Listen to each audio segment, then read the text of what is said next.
Hello everyone. This is the second part of my video about spin orbital coupling and significance of G tensor. In this video we will discuss about the significance of G tensor, as this is the topic which is related to the ESI spectroscopy. So if you want to know about the general principle, then you can watch my video in which I have explained about the general principle of ESI spectroscopy. Okay, now we will start our topic, that is significance of G tensor. As I told you earlier that G factor is a tensor quantity, so it is also known as G tensor. The value of G is fixed for a free electron in vacuum, that is 2.0023. But in a chemical system such as radical or molecule, the unpaired electron present in an orbital, and this free electron possesses orbital motion. So the G value of this type of electron differs from the G value of free electron in vacuum, which is 2.0023. And here the G value tells about the nature of orbital in which the free electron is present. Now,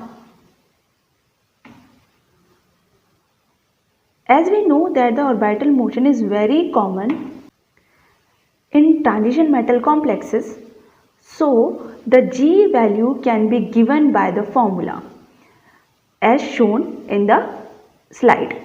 So here the G represent the total angular momentum quantum number, S represent the total spin angular momentum, and L represent the resultant orbital angular momentum. In transition metal, generally they forms complex compounds. So we know that in a complex compound, the ligand approaches towards the central metal atom, and by which the d orbital do not remain degenerated, and this impacts the orbital motion and it reduces, or in some cases it get completely quenched. But the dxz and dyz still remain degenerated. And if the free electron is present in this orbital, then they show some extent of orbital motion, and their G value differs from the G value of free electron, which is 2.0023. Some example of this type of complexes are tetrahedral D3 complex, octahedral D7 in the high spin, or the D5 low spin octahedral complexes. Now, the G value which is depart from the G value of free electron can be given by the formula G is equals to 2.0023 1 minus F lambda upon delta E. Here the lambda is the extent of spin orbital coupling, and it is given by spin orbital coupling constant.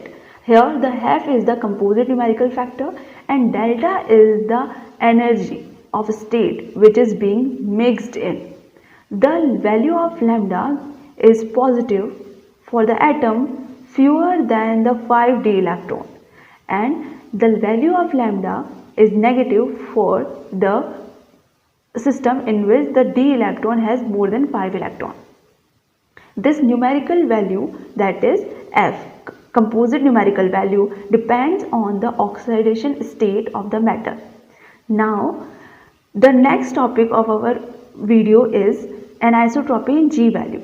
As we know that in a cubical system where all the values in all the direction are same, then the G value also same in each and every direction, so it is known as isotropic G value.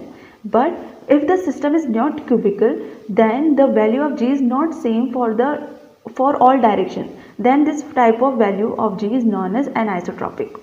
Now, here we know that the G values depend on the direction. So it depends on the direction. So if the direction changes or the orientation of molecule changes with the external magnetic field, then the value also changes in x, y and z direction.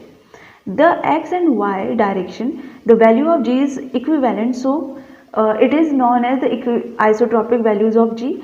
And in the z direction, the value is different from x and y, and this z axis is known as the principal axis.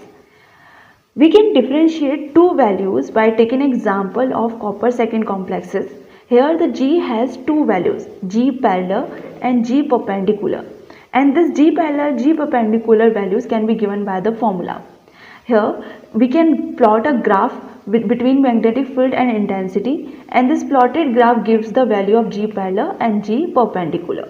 Now these values are very important for the point of view of ESR peaks. So this is all for the G tensor and significance of G tensor and the anisotropies in the G values. I hope this video is helpful for you. I will provide the PPT in the description box. Thank you so much for watching my video, and if you have any queries related to this topic, you can ask me in the comment section. Thank you so much.